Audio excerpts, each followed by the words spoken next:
This is CD 2 and contains the remainder of Disciple 1, Lesson 5. Okay, we come to chapter 12 of the book of Exodus. Get your highlighters out and mark it because it's very, very, very important.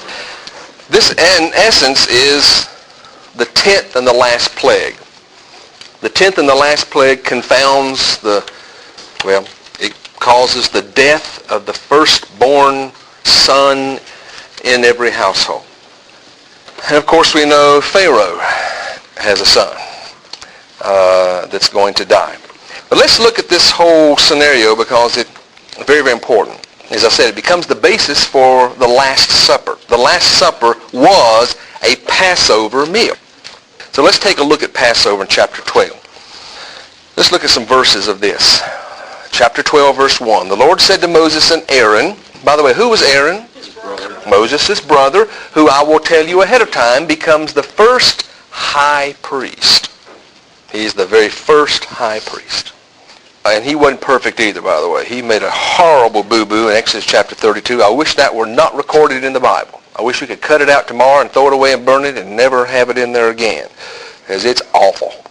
But anyway, he did it. I'll let you read it. Chapter 12, verse 1. The Lord said to Moses and Aaron in Egypt, this month is to be for you the first month. So this month then is called the month in the Hebrew calendar of Nisan, like the car you drive, Nissan. And it corresponds with our March and April. Now, the Jewish calendar is 12 months of 28 days. It's based on a lunar calendar. Rather, ours is a solar calendar. 365 years it takes for us to go all the way around the sun. Theirs is a lunar calendar. From new moon to full moon, back to new moon, 28 days, that's a month. Now, I know what you're thinking. Something's wrong. 28 times 12, that's not 365 years. They're going to have to they're going to have to add some time somewhere in there. Well, they do. Every so many years, they add another month. So there are, within a cycle of 19 years, there are 7 years in those 19 years where there are 13 months in a year for the Jewish people. That's the way it all equals out. Do they still use that calendar? Yes. And yes. All right. Now, look at verse 3. Tell the whole community of Israel that on the 10th day of this month, each man is to take a lamb for his family, one for each household. Now look up at verse 5. We're going to skip around a little bit. The animals you choose must be, mark it down now, year-old males without defect. In other words, a perfect lamb. No warts, no mange, no scratches, no scars, no deformities. It had to be a perfect male lamb. And you may take them from the sheep or the goats. Take care of them until the 14th day of the month, full moon. Passover is always during a full moon.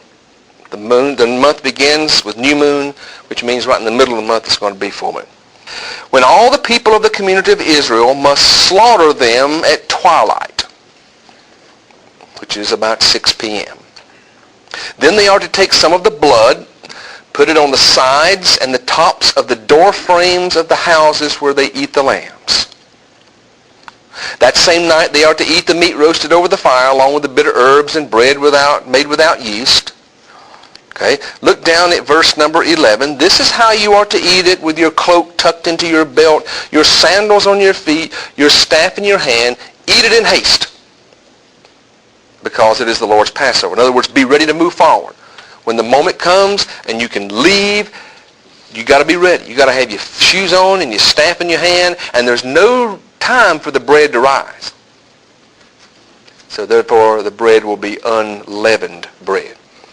Now look at verse 12. On that same night, I will pass through Egypt and strike down every firstborn, both men and animals, and I will bring judgment on all the what?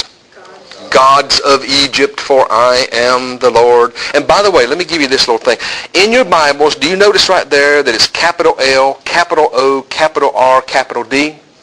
Anytime you see that, that is an English translation of the Hebrew word Yahweh. In In other words, the proper name of God. Anytime you see capital L, little o, little r, little d, that is a translation of the Hebrew word Adonai, which means Lord. So anytime you see all four letters capitalized, you know that that's the name of the Lord.